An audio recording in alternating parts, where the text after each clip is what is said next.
നിങ്ങളുടെ favourite shows ഇനി ഒരിക്കലും മിസ്സാവില്ല. ഇപ്പോൾ C5 കാണും നിങ്ങളുടെ ഫേവറേറ്റ് ഷോ തികച്ചും സൗജന്യമായി. മിനിസ്റ്ററുടെ റെക്കമെൻഡേഷനായിട്ട് വന്ന രോഗിക്ക് ശിരോവസ്തി ഇന്ന് തന്നെ തുടങ്ങിക്കോളും.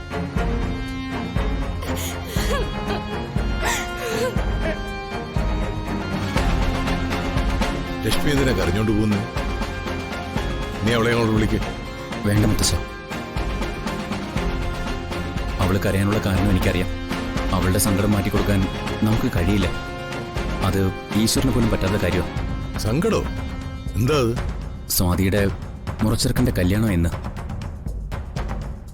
അവനും സ്വാതിയും തമ്മിൽ ഇഷ്ടത്തിലുമായിരുന്നു. വിവാഹ നിശ്ചയം വരെ കഴിഞ്ഞതാ.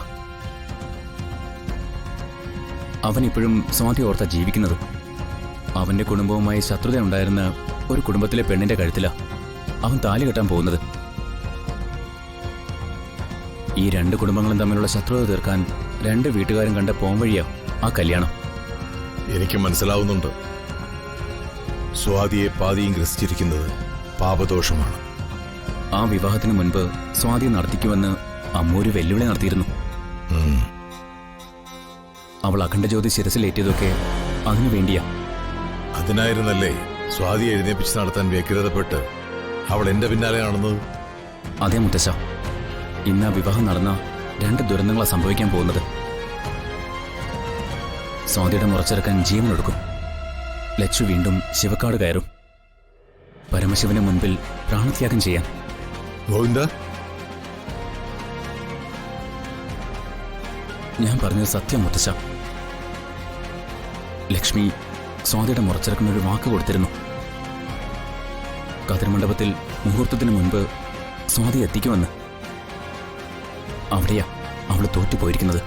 ശിവ ശിവ, ഞാൻ എന്തൊക്കെയായി കേൾക്കുന്നത്? എപ്പോഴാ വിവാഹം?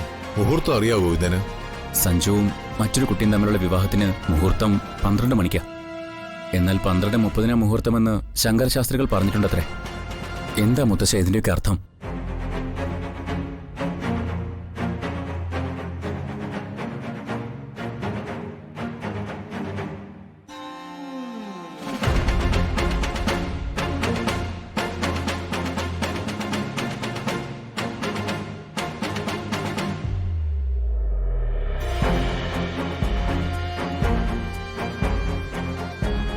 ശങ്കരശാസ്ത്രികളുടെ പ്രവചനം പിഴയ്ക്കില്ല ഗോവിന്ദ.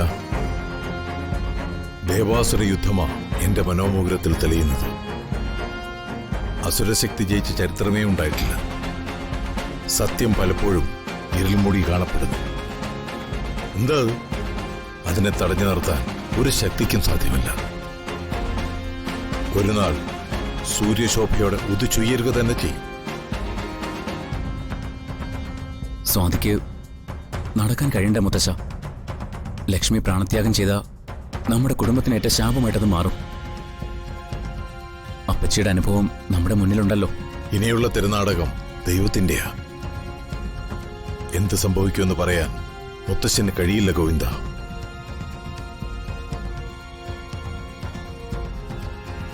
ലച്ചുവിന്റെ കാര്യത്തിൽ നിന്റെ ഒരു ശ്രദ്ധ വേണം. വെറുതെ ദദ്രേത് മനയിലേക്ക് കയറി വന്നൊരു പെണ്ണല്ല ലച്ചു. അവളുടെ നിയോഗം ഞാൻ തിരിച്ചറിഞ്ഞതാണ്. നിന്റെ ഒരു കണ്ണ് ഈ ഒരു ദിവസം അവളിലുണ്ടാവണം.